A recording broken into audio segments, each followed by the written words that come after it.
Double या आद्याचं म्हटलं ऐकणार नाही बे भाऊ, मी फसवलं तर मले.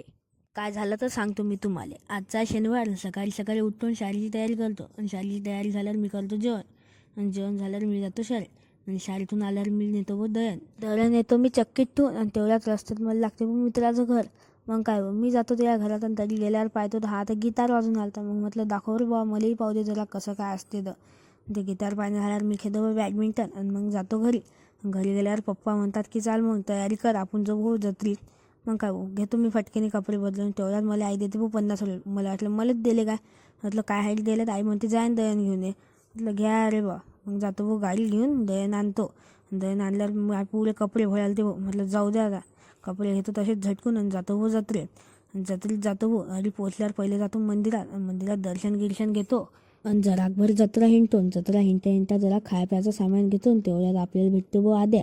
म्हटलं आद्या चाल माझ्यासोबत. आणि जरा पुढे गेल्यावर मला समय बी भेटते.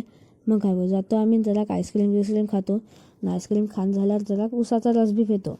आणि मग काय तेवढ्या आद्या म्हणते चाल आपण या पाण्यात बसू. म्हटलं राहू देणार बा आद्या, माझ्या पहिलेच जीव येते. मग काय आद्याने जरा बैकोला म्हटलं चाल मग आता बसूस.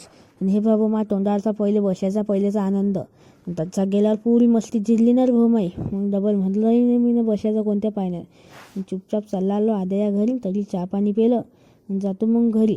रस्त्यात भेटतो आपल्याला ढाबा. मग काय जातो चहा. आणि त्या दिवशी भाजी एकच नंबर होती बनेल. चला मग मी करतो जेवण आणि जातो घरी. नाचसाठी एवढंच. भेटू पुढच्या ब्लॉगमध्ये.